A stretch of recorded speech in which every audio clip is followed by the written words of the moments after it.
Students, last video में हमने 5.2 exercise मतलब अर्थमेटिक प्रोग्रेशन का 5.2 एक्सरसाइज के 11 क्वेश्चंस कंप्लीट कर लिए थे, राइट। अब हम करेंगे 12th क्वेश्चन। देखिए 12th क्वेश्चन की स्टेटमेंट पढ़िए पहले।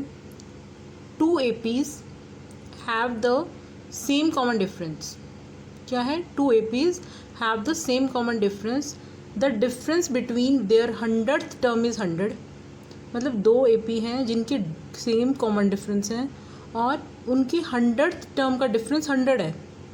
What is the difference between their 1000th term? उनकी 1000 टर्म का डिफरेंस निकालना है हमें, राइट। अब देखिए हमें क्या दिया हुआ है, 2 AP हैं। क्वेश्चन नंबर क्या है? 12। अब 2 AP हैं हमारे पास। एक AP है, सपोज कर लो AP1 और दूसरी हमने ले ली AP2। इन दोनों का डिफरेंस सेम है, ठीक है।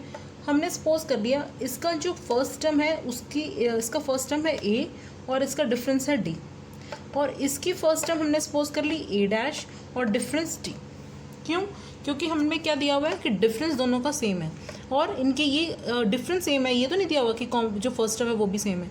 तो हमने क्या करोगे, late the first term of AP1 is A and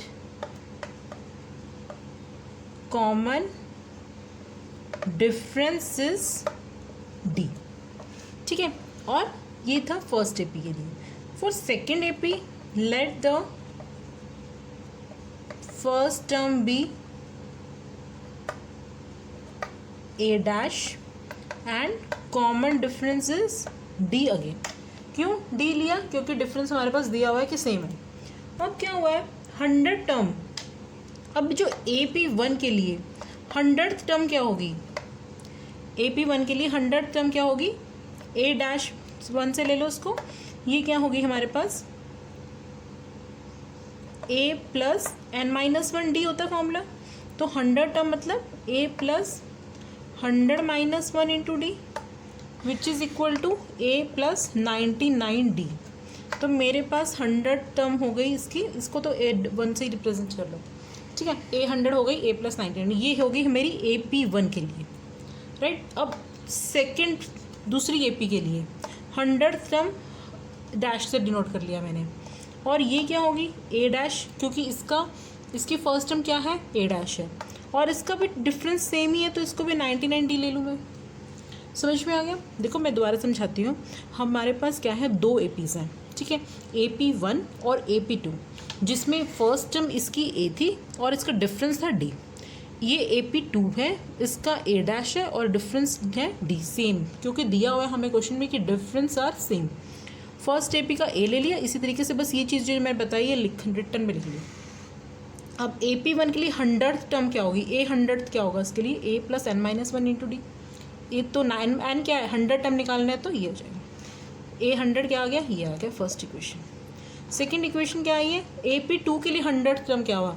इसकी रिप्रेजेंटेशन थोड़ी सी अलग करनी पड़ेगी, तो मैंने इसको डैश से रिप्रेजेंट कर लिया, ठीक है। इसके सारे एलिमेंट्स हम डैश से रिप्रेजेंट कर रहे हैं ना, तो 800 क्या हो गया?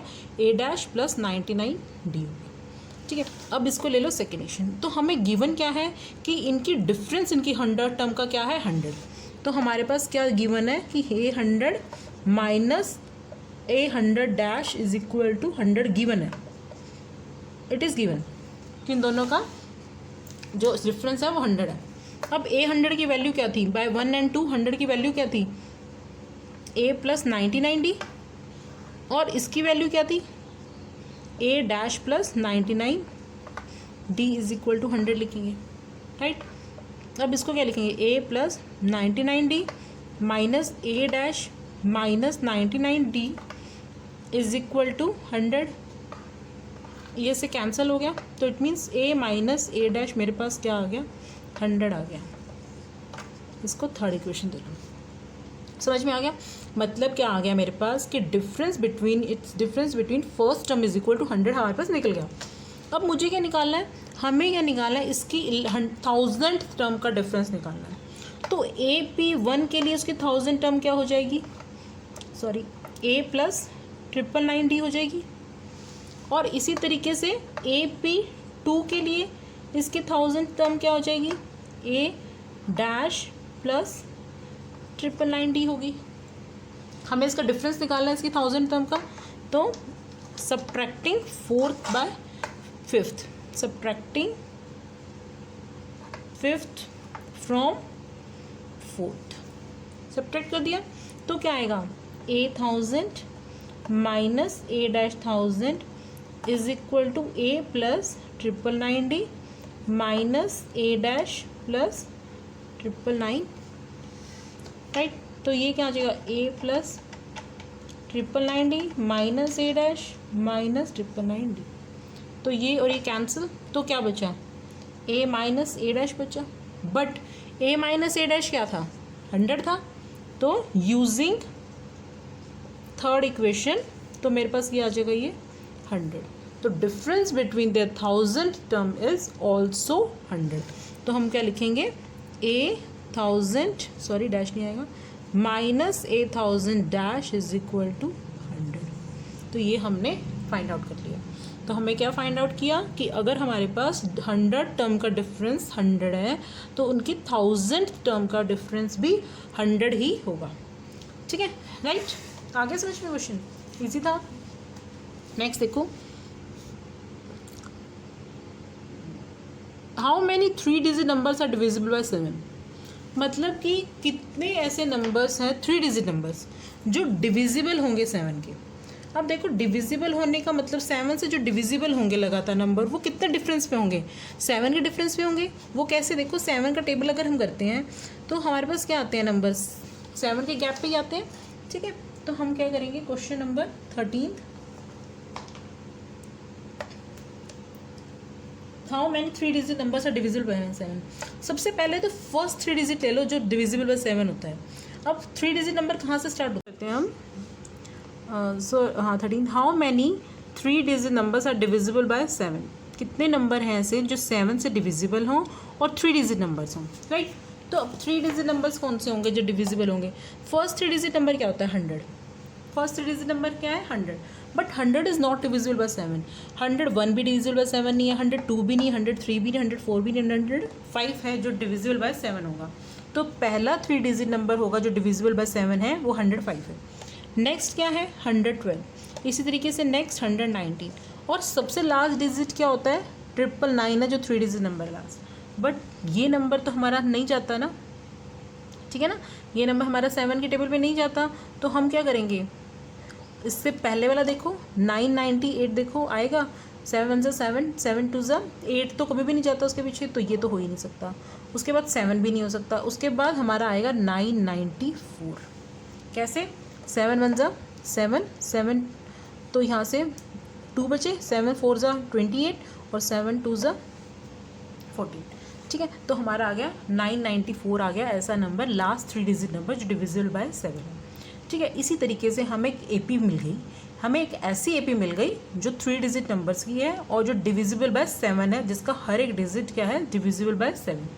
तो इसमें ए क्या है 105, डिफरेंस क्या है ऑब्वियसली 7, और ए एन क्या है 994, ये ए एन है ना लास्ट नंबर, ए एन क्या हो गया हमारा last number is the divisible by 7, ठीक है।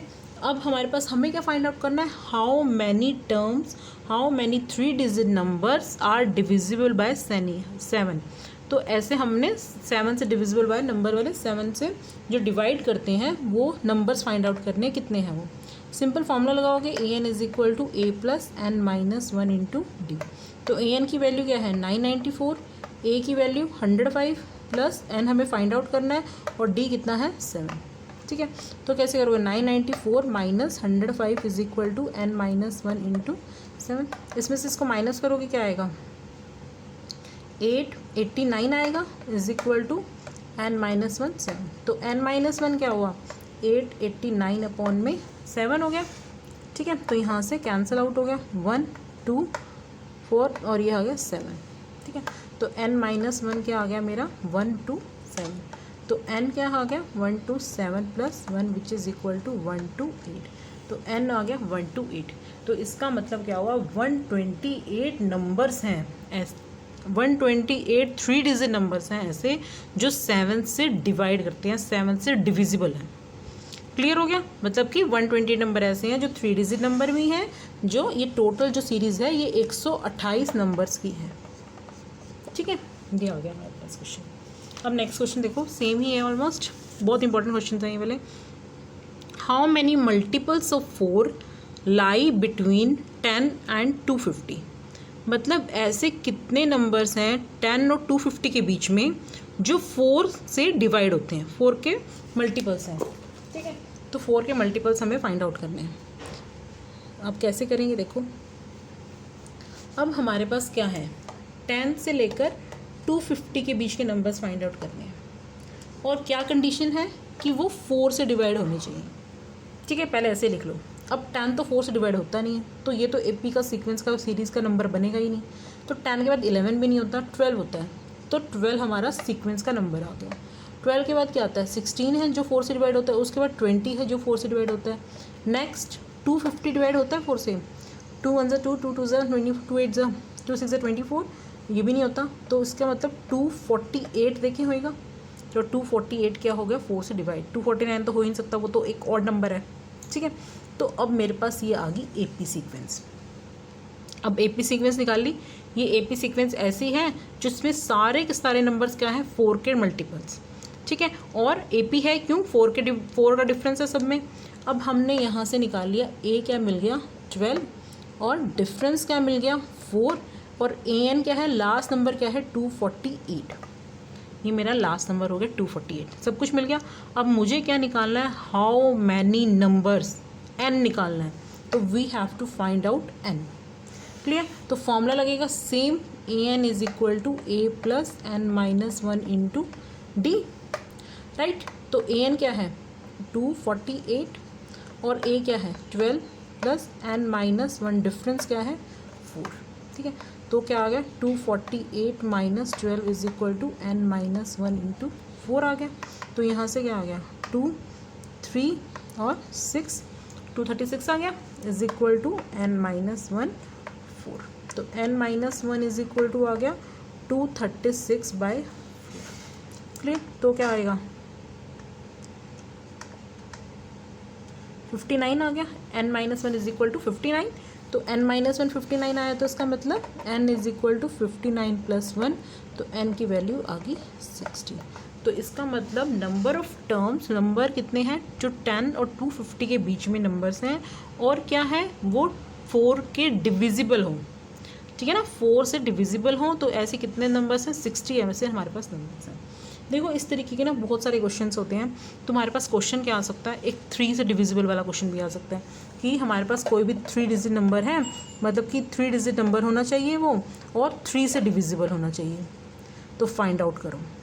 ठीक है, नेक्स्ट क्वेश्चन क्या आ जाएगा कि 8 से डिविजिबल जो होते हैं और 3 डिजिट नंबर हों। ठीक है, इस तरीके का कोई भी क्वेश्चन आ सकता है। तो तुम्हें सबसे पहले क्या करना है, फर्स्ट स्टेप तुम्हारा क्या होना चाहिए, मैं ये क्वेश्चन बता रही हूँ, इसके लाइक दैट क्वेश्चन बता रही हूँ। तो तुम्हारा सबसे पहले क्या होना चाहिए, एक सीक्वेंस बनाओ, एपी सीरीज़ बनाओ। एपी सीक्वेंस बना के, एपी की सीरीज़ बनाने के बाद तुम्हें उसी नंबर से, जैसे तुम्हें बोल दिया कि 7 से डिवाइड होना चाहिए नंबर, चाहे तुम्हें बोल दिया कि 10 से डिवाइड होना चाहिए, तो पहला नंबर भी 10 से डिविजिबल होना चाहिए, उसका लास्ट नंबर भी डिविजिबल होना चाहिए। इस तरीके से सीक्वेंस बनानी है तुम्हें। जैसे 10 और 250 नंबर थे, और मुझे क्या बताया था कि 4 से डिविजिबल वाले बताओ, तो मैंने 10 को नहीं लिया क्योंकि 10 तो डिवाइड होता ही नहीं, तो वो तो इस सीक्वेंस का हिस्सा है ही नहीं। क्लियर है ना, तो मुझे इसलिए मैंने 11 भी नहीं लिया और 12 लिया, क्योंकि 12 इज़ द फर्स्ट नंबर ऐसा है जो इसके बीच में लाई करता है और 4 से डिवाइड करता है। ठीक है, तो ये क्वेश्चन इस तरीके से करेंगे। ठीक है, तो हम नेक्स्ट क्वेश्चन देखते हैं, 15th question. For what value of n, n की क्या वैल्यू होगी, are the nth term of 2 APs, 2 APs दी हुई हैं और दोनों की nth टर्म इक्वल दी हुई हैं। मतलब कि ऐसी n की कौन सी वैल्यू होगी जहाँ पे इन दोनों की AP की सीक्वेंस हैं जो ये दोनों, इनकी वो टर्म इक्वल आ जाए। ठीक है ना, कौन सी n की वैल्यू ऐसी होगी 15th टर्म पे, 16th टर्म पे, 20th टर्म पे, कौन सी 20th टर्म पे इन दोनों की वैल्यू सेम आ सकती हैं। ठीक है, वो हमें n फाइंड आउट करना है। ठीक है, तो हम कैसे करेंगे क्वेश्चन को, सॉरी 14th क्वेश्चन था जो हमने ये किया ना, 14th था, अब हम 15th करेंगे। ठीक ठीक है ना, सीक्वेंस में चल रहे हैं ना हम, 12 भी हो गया, 13 भी हो गया, 14 भी हो गया, 15 कर रहे हैं, राइट, ठीक है। तो 15th क्वेश्चन। अब फॉर व्हाट वैल्यू, सबसे पहले AP1 लिख लो। AP1 क्या है मेरी, 63, 65, 67 एंड सो, ठीक है। और दूसरी AP2 भी लिख लो, साथ साथ करवा देती हूँ। AP2 क्या है मेरी, 3, 10, 70 एंड सो, ठीक है, दोनों एपीज लिख ली। इसमें लिए A क्या होगा, 63, डिफरेंस क्या है 2। अब ये तो मुझे करके दिखाने की ज़रूरत नहीं है ना अब कि A2 माइनस A1 डिफरेंस होता है, पता है ना, 65 माइनस 63 डिफरेंस होता है, ठीक है। अब इतने तो तुम्हें आ गया समझ में कि भी किस तरीके से करना है। इसके A1 को A1 ले लो, A1 इज इक्वल टू 3 और D1 इज इक्वल टू 7। 7 कैसे आया, 10 माइनस 3 करके, A2 माइनस A1, ठीक है ना, समझ में आता है ना ये चीज़, ज़्यादा समझाने की तो ज़रूरत नहीं है ना। अब देखो, अब इसका nth फाइंड आउट करो, nth टर्म फाइंड आउट करनी है, मतलब नंबर n, यहाँ पे भी n ही रहेगा और यहाँ पे भी n रहेगा, तो इसकी nth टर्म क्या होगी, वो सेम होगी, an इज इक्वल टू क्या होगा, a plus n minus 1 into D, और इसकी nth टर्म को मैंने an डैश से रिप्रेजेंट कर दिया, वो क्या होगी, a1 plus n minus 1 into d1। तो दोनों की n ही निकाल रहे हैं ना हम, इसलिए मैंने इसको n तो सेम ही रहेगा, क्योंकि अगर मान लो n 10 है तो उसकी भी 10th टर्म निकाल रहे हैं, उसकी भी 10th टर्म निकाल लो, 10 तो सेम ही होगा ना, 10 डिजिट तो एक ही होता है ना, ठीक है। तो अब क्या बोला हुआ है यहाँ पे, हमें क्या गिवन है कि an is equal to an dash, तो क्या लिखोगे, according to question. According to question क्या बोलता है कि जो an है वो किसके इक्वल है, an डैश के, मतलब कि दोनों की दोनों टर्म्स क्या हो गई, इक्वल हो गई, ठीक है। तो हमें बोला हुआ है कि दोनों की टर्म्स इक्वल है, तो उसके लिए n फाइंड आउट करो कि वो कौन सा n है, ठीक है। तो यहाँ पे इसकी वैल्यू है a plus n minus 1 into D, और यहाँ पे इसकी वैल्यू क्या है, a1 plus n minus 1 d1, ठीक है। a की वैल्यू लिख दो, क्या है 63 प्लस n माइनस 1 सेम रहेगा, डिफरेंस क्या है d2 है ना, राइट। अब a1 क्या है 3, n माइनस 1 सेम, यहाँ पे डिफरेंस क्या है 7 है ना, डिफरेंस पुट कर दिया, ठीक है। अब 63 plus 2n minus 2 equal to 3 plus 7n minus 7 हो जाएगा, ठीक है ना। तो अब n वाले इकट्ठे कर लो, ये इधर लेके चले जाओ, तो 7 माइनस 2 क्या हो जाएगा, 5n हो जाएगा, इतना तो पता है ना। अब ये क्या है, 63 माइनस 2 61, सॉरी यहाँ से तो कन्फ्यूज़न हो जाएगी तुम्हें, अभी रुको पहले सॉल्व कर लो। 65 plus 2n is equal to 7n minus 7 minus 3 4, right. अब करो, 7 में से n गया 5n, और इसको इधर ले जाओ, ये आ जाएगा 69, ठीक है, समझ में आ गया ना। 63 माइनस 2 60, यहाँ पे 62 3 माइनस 62 था ना, 61 आएगा, सॉरी 61, और 61 माइनस 4 61 प्लस 4 हो जाएगा, तो यहाँ पे आ जाएगा 65, ठीक है ना। थोड़ा सा कन्फ्यूज़न हो गया था, गलती होगी, 63 माइनस 2 61 आएगा ना, मैंने 65 कर दिया था गलती से, ठीक है। तो n क्या आ गया 65/5, तो ये क्या आ गया 13, ठीक है ना। तो अब मेरे पास क्या आ गया कि 13th टर्म वो ऐसी टर्म है जहाँ पे इनकी वैल्यू सेम हो जाती है, मतलब 13th टर्म मान लो कुछ भी आती है, 13th टर्म मान लो 20 आती है, 20 तो नहीं आ सकती, 40 आती है मान लो, तो 40 है, 40 यहाँ पे भी आएगा और यहाँ पे भी 40 आएगा, समझ गए ना। मतलब कि nth टर्म 13th ऐसी टर्म है जहाँ पे इनकी वैल्यूज सेम हो जाती है, वो टर्म सेम है दोनों के लिए, ठीक है। Next question 16th question, determine the AP whose third term is 16 and 7th term exceed the 5th term by 12। मतलब एक AP है, determine the AP, हमें AP फाइंड आउट करनी है, कौन सी AP फाइंड आउट करनी है, whose third term is 16, जिसकी जो थर्ड टर्म है वो 16 है, और 7th term exceed the 5th term by 12, और जो 7th टर्म है कितनी बड़ी है 5th टर्म से, 12 बड़ी है, ठीक है। क्वेश्चन करते हैं,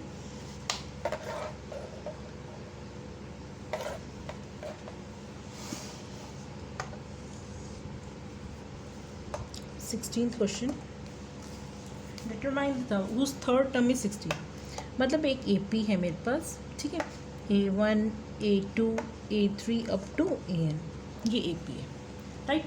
अब whose third term is 16। And जो सेवेंथ टर्म और फिफ्थ टर्म में क्या रिलेशन है कि जो सेवेंथ टर्म है फिफ्थ टर्म से 12 बड़ी है, तो 12 हम इसमें ऐड कर दें, ठीक है ना। जो सेवेंथ टर्म है फिफ्थ टर्म से 12 ज़्यादा है, ठीक है, तो इक्वालिटी के लिए 12 इसमें ऐड कर देंगे, राइट। अब A7 क्या होता है, A3 की वैल्यू हमें 16 गिवन है। अब A3 क्या होता है, A प्लस 2D होता है by using AN is equal to, लिख लोगे ना formula, A plus N minus 1 into d. मतलब ये फॉर्मूला का यूज़ करके मैंने ये क्या बना दिया, A3 क्या होता है, A plus 2D is equal to 16, ठीक है ना, कर सकते हैं ना हम ऐसे। अब A7 इज इक्वल टू, ये हमारे पास गिवन है, ठीक है। अब A7 की वैल्यू क्या होती है, A प्लस 6D होती है, और A5 की क्या होती है, A प्लस 4D प्लस 12, ठीक है। A से A कैंसिल आउट हो गया, 6 में से 4 गया, 2D इज इक्वल टू 12 आ गया, और D की वैल्यू क्या आ गई, 12/2 विच इज़ इक्वल टू 6। तो डिफरेंस क्या आ गया मेरे पास, 6 आ गया। अब A प्लस 2D कितना था, 16 था, बाई इसको 1 नाम दे दो इक्वेशन को, फर्स्ट प्रेजेंट, ठीक है। इस तरीके से लिख लेते हैं ताकि कनेक्टेड हो जाते हैं हम फिर। A प्लस डिफरेंस क्या है, 6 है, 16, तो A is equal to 16 minus 6 to 12, तो A की वैल्यू क्या हो गई, 4, तो A की वैल्यू 4 आ गई, डिफरेंस क्या आ गया, 6 आ गया, ठीक है। और हमें क्या निकालना है, AP निकालनी है, AP तो मिल गई बस। AP में क्या है, फर्स्ट टर्म क्या है 4, सेकेंड टर्म क्या होती है, देखो फर्स्ट टर्म क्या होती है A, फिर क्या होती है A प्लस D होती है, फिर नेक्स्ट टर्म क्या होती है A प्लस 2D होती है, नेक्स्ट टर्म क्या होती है A प्लस 3D होती है, ऐसी होती है टर्म्स। अब A तो मुझे मिल गया 4, A प्लस D क्या हो जाएगा, A 4 plus 6 10, 10 plus 4 10 plus 6 16, 16 plus 6 22 and so on. तो ये मेरे पास आ गई AP, ठीक है। हमें AP फाइंड आउट करनी थी ना, मिल गई AP अब, राइट। नेक्स्ट क्वेश्चन,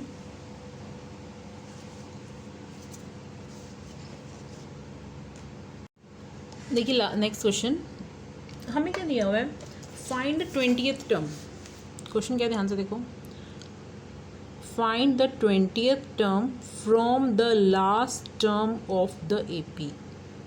एक AP दी हुई है, हमें क्या निकालनी है, 20th टर्म निकालनी है लास्ट से, ठीक है। देखो दो मेथड है इसके, मैं इजी वाला मेथड करवाऊंगी तुम्हें, 3 8 13 253।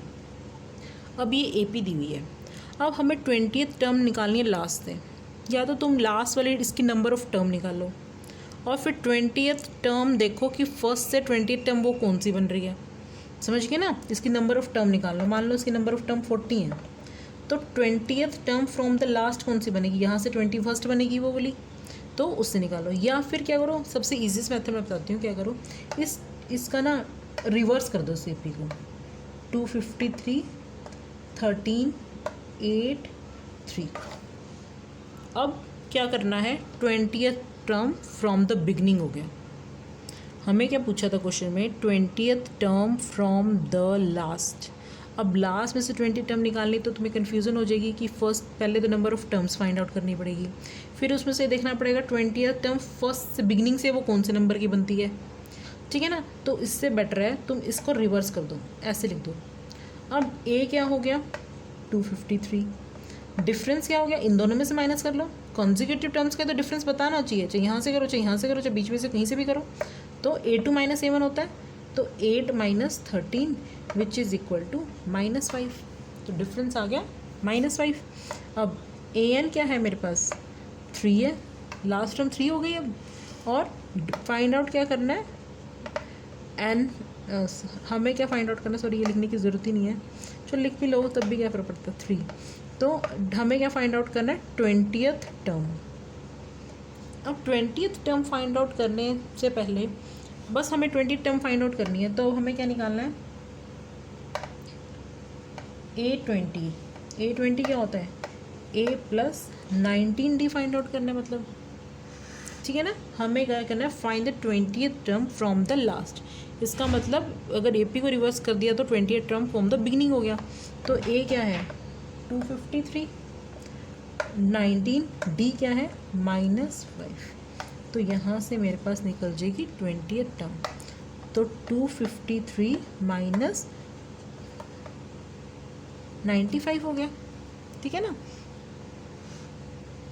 अब इसमें से 253 में से माइनस कर लो, 95 माइनस कर लो, क्या आएगा 8, 14 में से 9 गया 5, 158। तो 20th टर्म क्या हो गई मेरी 158 हो गई, ठीक है, राइट। समझ में आया क्वेश्चन। नेक्स्ट क्वेश्चन करते हैं हम। मतलब इस तरीके के क्वेश्चन को ना हमेशा इसी तरह से करना कि हमारे पास क्या आ जाएगा। अगर कभी भी लास्ट टर्म पूछी जाए ना तो लास्ट टर्म से तुम फाइंड आउट करोगे ना, हो जाता है वो क्वेश्चन, उससे भी हो जाता है, लेकिन थोड़ा सा मुश्किल हो जाता है, कॉम्प्लिकेटेड सा हो जाता है, थोड़ा लेंथी भी बन जाता है, ठीक है। इसी तरह से करना कि उसको बिगिनिंग से कर देना, ठीक है। अब next question 18th question.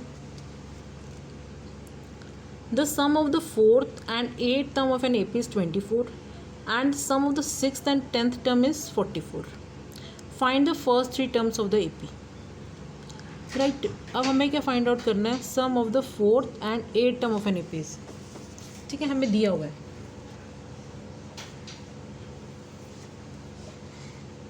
Eighteenth question, the sum of 4th and 8th term of an AP।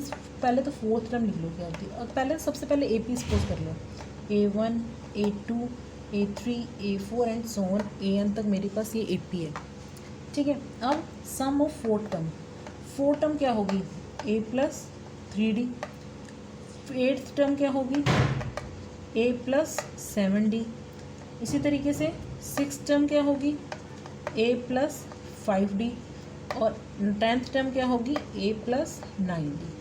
पहले तो मैंने सारी की सारी जो टर्म्स यूज़ हो रही है ना वो सारी की सारी लिख ली, ठीक है, इजी हो जाता है ऐसे, ठीक है। उसके बाद 4th टर्म और 8th टर्म का सम दिया हुआ है 24, इन दोनों का सम दिया हुआ है 24।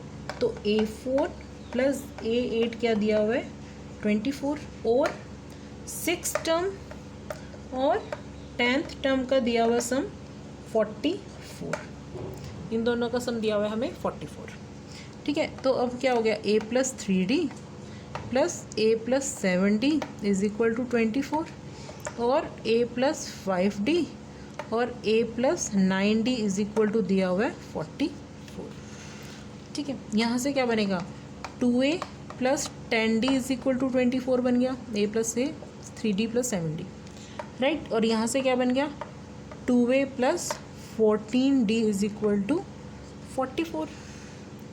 यहाँ से 2 कॉमन ले लो, A + 5D = 24, और यहाँ से भी 2 कॉमन ले लो, A + 7D = 44। तो ये 2 नीचे चला जाएगा तो क्या बनेगा A + 5D = 12 और A + 7D = 22। अब ये 2 इक्वेशंस बन गई, फर्स्ट एंड सेकंड, ठीक है। अब सब्ट्रैक्टिंग सेकंड फ्रॉम फर्स्ट या first from second, first from second कर लो। सब्ट्रैक्टिंग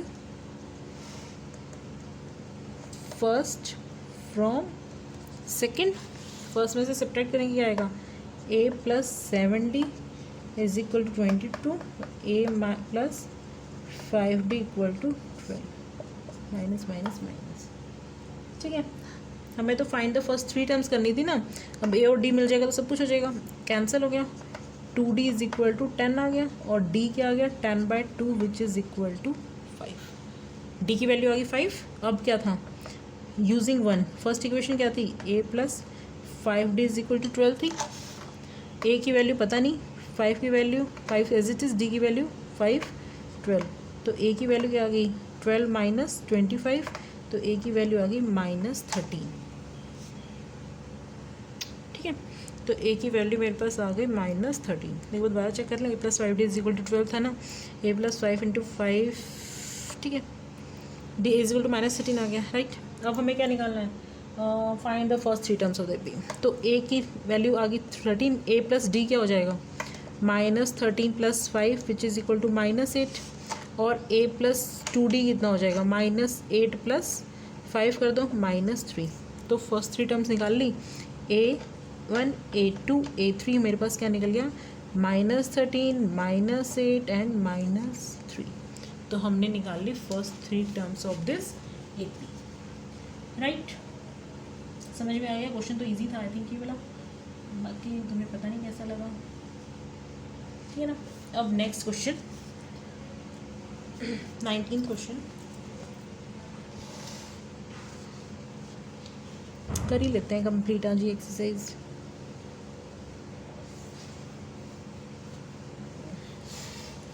इजी है, देखो। Subha Rao started work in 1995 at an annual salary of rupees 5,000 and received an increment of rupees 200 each per year. In which year did his income rupees 7,000? मतलब क्या है, देखो simple सा question है कि जो सुभा राव है ना, उसकी स्टार्टिंग सैलरी 1995 में क्या थी, 5,000 थी, ठीक है। तो लिखोगे Subha Rao started salary is 5,000 rupees, ठीक है। एंड रिसीव्ड एन इंक्रीमेंट, उसको इंक्रीमेंट कितने का लगा पर ईयर का,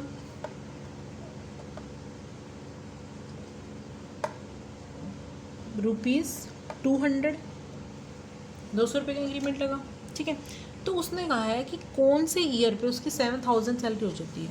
तो एक AP बन गई, देखो 5,000, नेक्स्ट ईयर में कितने हो गए उसके पास 5,200, नेक्स्ट ईयर में हो गए 5,400, तो लास्ट में 7,000 रुपीज़ हो जाते हैं।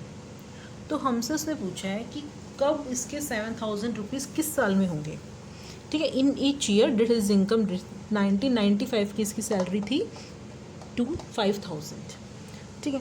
तो अब हमारे पास क्या है, हमें n निकालना है। अगर हमें n पता लग जाए तो हमें ईयर्स पता लग जाएंगे कितने साल बाद उसके हो जाएंगे, ठीक है। तो हमारे पास A क्या हो गया 5,000, डिफरेंस कितना हो गया 200, और AN क्या निकाल लिया मैंने 7,000 मीनू, ठीक है। फॉर्मूला लगा दो, AN is equal to A plus N minus 1 into D। तो AN क्या है 7,000, A क्या है 5,000 प्लस N माइनस 1, डिफरेंस कितना है 200। 7,000 में से 5,000 गए, कितना बच गया 2,000 is equal to N minus 1 into 200। N minus 1 is equal to 2,000 upon में 200, 2 से 2 0, ये आ गया 10। तो N is equal to 10 plus 1 which is equal to 11। तो मतलब कि 11 साल बाद उसकी जो है इंक्रीमेंट, जो उसकी सैलरी है वो 7,000 रुपीज़ हो जाएगी, ठीक है। तो हम क्या लिखेंगे 11th ईयर। तो हमारे पास क्या आ गया 11th ईयर के बाद उसकी सैलरी जो है वो 7,000 पर ईयर के, पर मंथ के हिसाब से शुरू हो जाएगी, कैलकुलेट हो जाएगी, ठीक है। Next question, Ramkali saved rupees 5 in first week of a year and then increased her weekly saving by rupees 1.75. If in the nth week her weekly saving becomes rupees 20.75. तो nth वीक में मतलब कि कौन से ऐसे week में हमारे उसकी सेल जो है सेविंग्स हैं वो 20 रुपये 75 पैसे हो जाती है, हमें ये फाइंड आउट करना है। सेम क्वेश्चन है, इसी तरीके से देखो स्टेटमेंट वगैरह नहीं लिखती मैं, सिंपल कर देती हूँ, ये लिख ही देती हूँ। 20th last question, Ramkali saved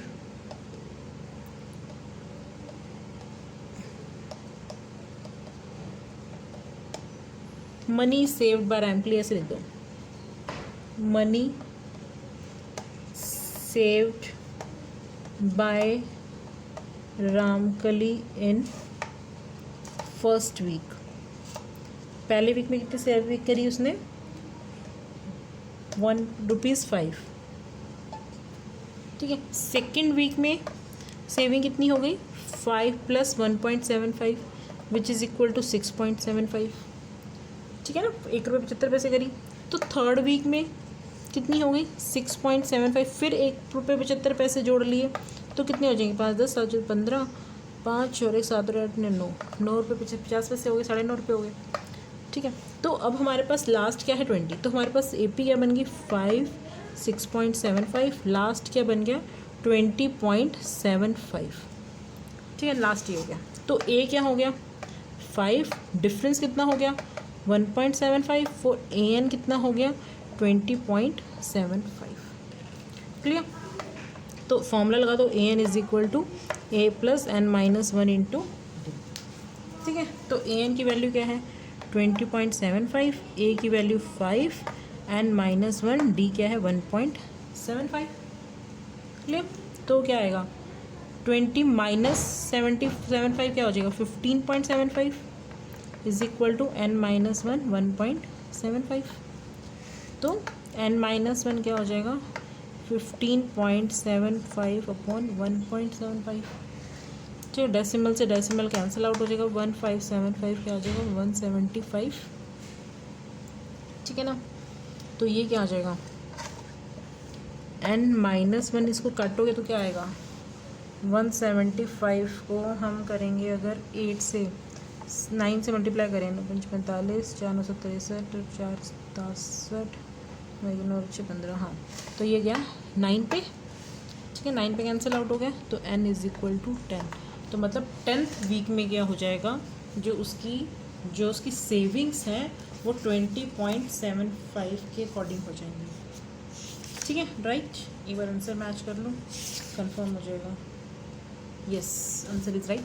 ठीक है, तो हम हमारा ये एक्सरसाइज 5.2 कंप्लीट हो गई। तो नेक्स्ट वीडियो में मैं करवाऊंगी नेक्स्ट 5.3 एक्सरसाइज, वो है सम से रिलेटेड, सम कैसे करना होता है हमें डीपी सीरीज़ का।